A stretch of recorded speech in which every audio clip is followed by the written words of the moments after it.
In today's video, the topic of the lecture for patent agent exam, which is section 54. Patent agent exam के लिए जो बच्चे तैयारी करने हैं, सेक्शन 54 वेरी इंपॉर्टेंट है. हमेशा एक क्वेश्चन पेटेंट ऑफ एडिशन से रिलेटेड आता ही है, आइदर इन केस स्टडी या फिर मल्टीपल टाइप क्वेश्चंस में. पेटेंट ऑफ एडिशन अच्छे से आपको याद करना है.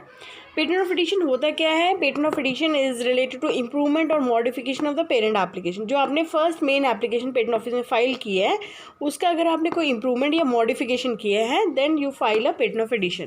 पेटेंट ऑफ एडिशन के लिए आपके पास आप फॉर्म 1 होता है, जिसके अंदर आपको पेटेंट ऑफ एडिशन फाइल करना होता है. फॉर्म 1 के अंदर ही आपको आपकी जो पेटेंट ऑफ एडिशन की डिटेल्स है वो आपको फिल करनी होती है with the date of filing.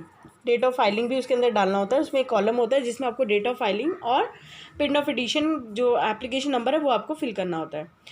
Patent of addition का और फ़ायदा क्या है कि आपको इसके अंदर नो रिन्यूअल और मेंटेनेंस फ़ी, कोई मेंटेनेंस और रिन्यूअल फ़ी नहीं आपको पे करनी होती. पेटेंट ग्रांट होने के बाद आपको एक जो मेंटेनेंस फ़ीस देनी होती है पेटेंट ऑफ एडिशन के अंदर, वो वेव ऑफ हो जाती है. Okay. Next important aspect of patent of addition है कि पेटेंट ऑफ एडिशन के केस में सबसे पहले आपका मेन पेटेंट जो है वो ग्रांट होगा, उसके बाद ही पेटेंट ऑफ एडिशन ग्रांट होगा. ऐसा नहीं है कि पहले पेटेंट ऑफ एडिशन ग्रांट होगा इसका वो मेन, तो पहले मेन पेटेंट एप्लीकेशन ग्रांट होगा, उसके बाद पेटेंट ऑफ एडिशन ग्रांट होगा. ये इंपॉर्टेंट है सेक्शन 54 के अंदर. सेक्शन 55 बताता है टर्म ऑफ पेटेंट. जो पेटेंट की जो टर्म होती है वो इक्वल होती है मेन इन्वेंशन से. ठीक है. अगर 2010 में सपोज आपने कोई एप्लीकेशन फाइल की, तो ये मेन एप्लीकेशन आपने फाइल की थी, तो इसका जो टर्म है वो कब जो 20 ईयर्स है वो कब ख़त्म हो गया? 2030 में. ठीक है. और उसके बीच में अगर उसके बाद आपने कोई पेटेंट ऑफ एडिशन फाइल किया तो उसका जो टर्म पीरियड है वो भी 2030 में ख़त्म हो जाएंगे. ओके.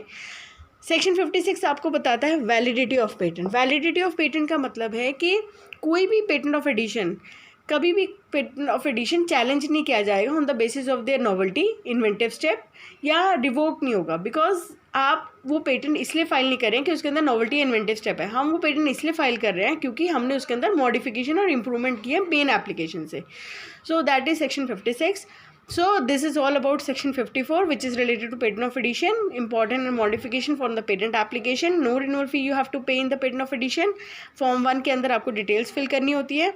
और सेक्शन 54, 55, 56 जो है पेटेंट ऑफ एडिशन से रिलेटेड है. एक इंपॉर्टेंट क्वेश्चन आपका वैलिडिटी ऑफ पेटेंट के लिए भी आता है कि पेटेंट ऑफ जो वैलिडिटी ऑफ पेटेंट है वो आपकी मतलब कोई भी suit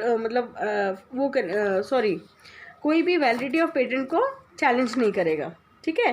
the grant of patent of addition shall not be refuse and a patent granted as a patent of addition shall not be revoked और invalidated on the ground that only the claimed invention does not involve in any inventive step have regard to the publication और use of.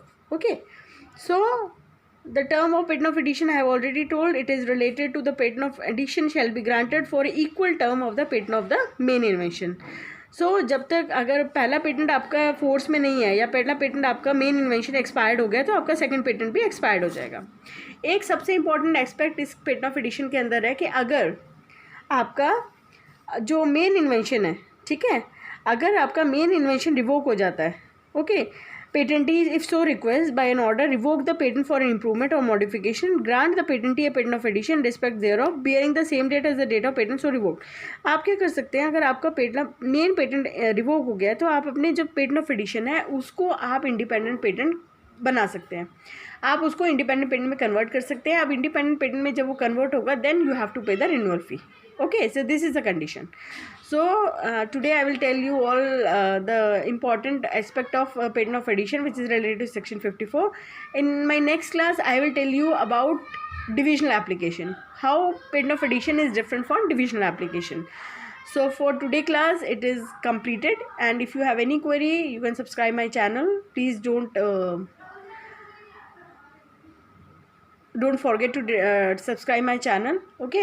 And if you have any query, any doubt, you can contact me. I have already shared my number. In every class I share my number, that is 9910627125, or you can send a comments on my YouTube also, so that I can answer that queries. Okay. Thank you.